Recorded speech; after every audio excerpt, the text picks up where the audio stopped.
my previous video, I had taught you about the sectors of the Indian economy. 3 sectors होता है primary, secondary, tertiary, और उन सब के बारे में डिटेल्स में पढ़े थे.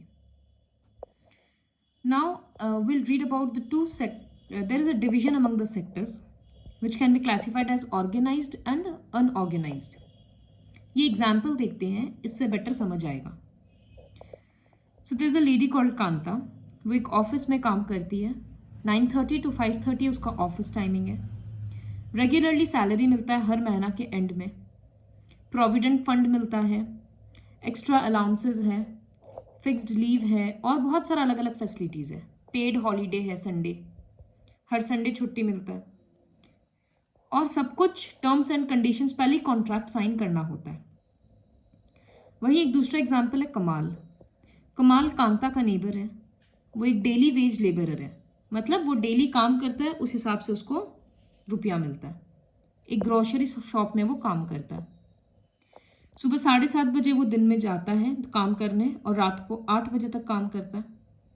कोई एक्स्ट्रा अलाउंस नहीं है, कोई हेल्थ फैसिलिटी वगैरह नहीं मिल रहा है. जिस दिन वो काम पर नहीं आएगा उसका रुपया कट जाएगा. कोई हॉलीडे वगैरह नहीं है. कभी कभी तो बिना किसी नोटिस के काम से भी निकाल दिया जाता है. तो दोनों के वर्किंग कंडीशन में कितना डिफरेंस है. So the first example comes under the category of organised sector. Organised sector में जो वर्क प्लेसेस है, कंपनीज है, वो सब ऑर्गेनाइज्ड है, गवर्नमेंट के अंडर में रजिस्टर्ड है, रूल्स एंड रेगुलेशंस फॉलो करना पड़ता है. जैसे factories act, minimum wages act, payment of gratitude act. Government का अलग अलग है एक्ट जिसको फॉलो करना पड़ेगा कि इतना मिनिमम सैलरी होना चाहिए इस काम के लिए, वर्क प्लेस हेल्दी होना चाहिए, हाइजीनिक होना चाहिए. इस तरह का बहुत सारा कंडीशंस होता है, और अगर वो नहीं फॉलो करेगा वो कंपनी, तो उसका लाइसेंस कैंसिल कर दिया जाएगा या सस्पेंड कर दिया जाएगा. तो workers in organised sector enjoy security of employment. Fixed time period के लिए काम करना है. अगर एक्स्ट्रा टाइम काम कर रहे हैं तो फिर उसका अलग से रुपया मिलता है.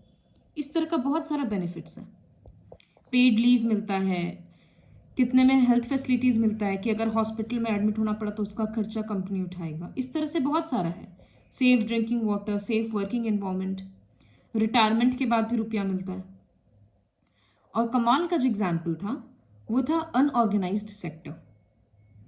वो क्या होता है, स्मॉल यूनिट्स होता है, गवर्नमेंट के कंट्रोल में नहीं होता है. वो लोग रूल्स एंड रेगुलेशंस फॉलो नहीं करते हैं. तो इसमें क्या होता है, इनकम कम होता है, ज़्यादा काम करना पड़ता है, हॉलीडेज़ नहीं मिलता है, सिकनेस लीव नहीं मिलता है, एम्प्लॉयमेंट भी सिक्योर नहीं है. तो ये होता है unorganised sector. So how to protect workers in the unorganised sector. ये जो अनऑर्गेनाइज्ड सेक्टर है इसमें प्रोटेक्शन का ज़रूरत है. The organised sector offers jobs that are the most sought after. मतलब लोग ऑर्गेनाइज सेक्टर में ज़्यादा से ज़्यादा काम करना चाहते हैं, लेकिन यहाँ पर बहुत ज़्यादा जॉब अपॉर्चुनिटीज़ होता नहीं है. तो लोग इसलिए क्या करते हैं कि अनऑर्गेनाइज्ड सेक्टर में काम कर रहे हैं. बहुत सारा ऑर्गेनाइज्ड एंटरप्राइज भी ऐसा है कि टैक्स बचाने के लिए गवर्नमेंट का रूल्स ब्रेक करता है. तो बहुत सारे वर्कर्स फिर परेशान होकर अनऑर्गेनाइज्ड सेक्टर में ही आते हैं, और वहाँ पर ऑलरेडी इनकम का प्रॉब्लम रहता है, जॉब सिक्योरिटी नहीं है. तो since the 1990s it is also common to see a large number of workers losing their jobs in the organized sector.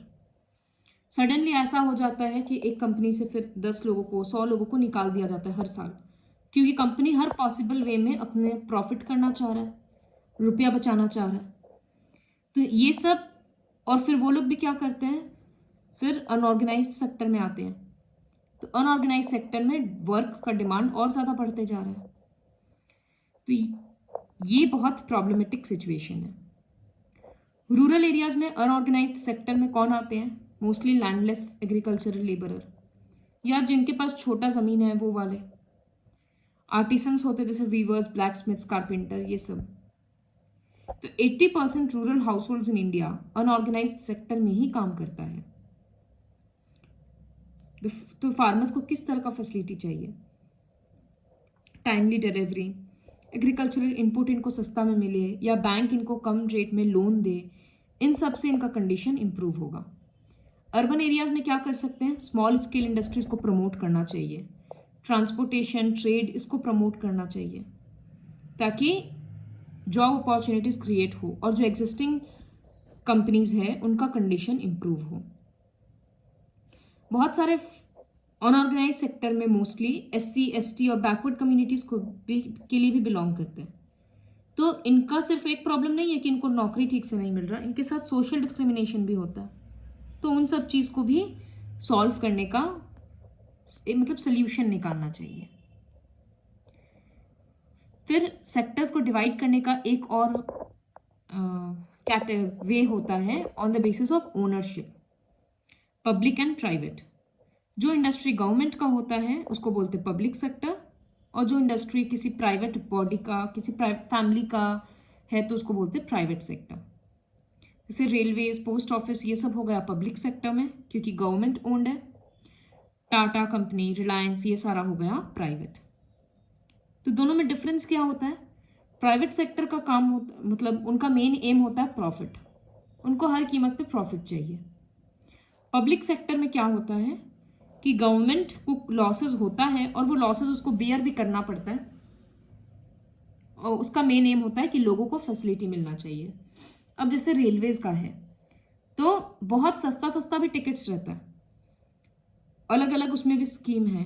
Local trains तो कितना ही चीप होता है। कभी कभी गवर्नमेंट को ये सब फैसिलिटी में लॉस भी होता है, लेकिन फिर भी उसको वो कंटिन्यू रखना पड़ता है because everyone can not afford high facility. तो सबको देखते हुए रिजनेबल कॉस्ट में गवर्नमेंट को देना पड़ता है।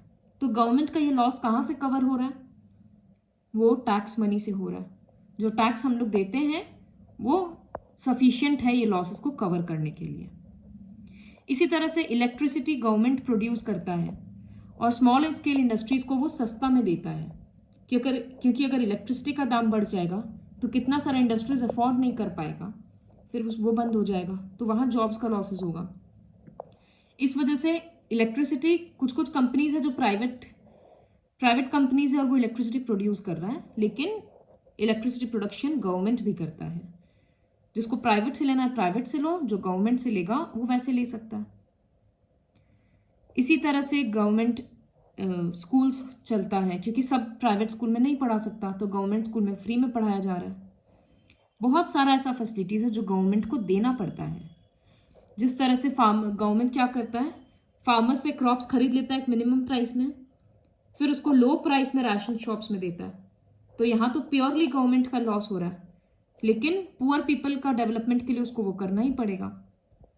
तो यही टैक्स मनी से वो कवर अप हो जाता है। So this is all about the chapter understanding economic development.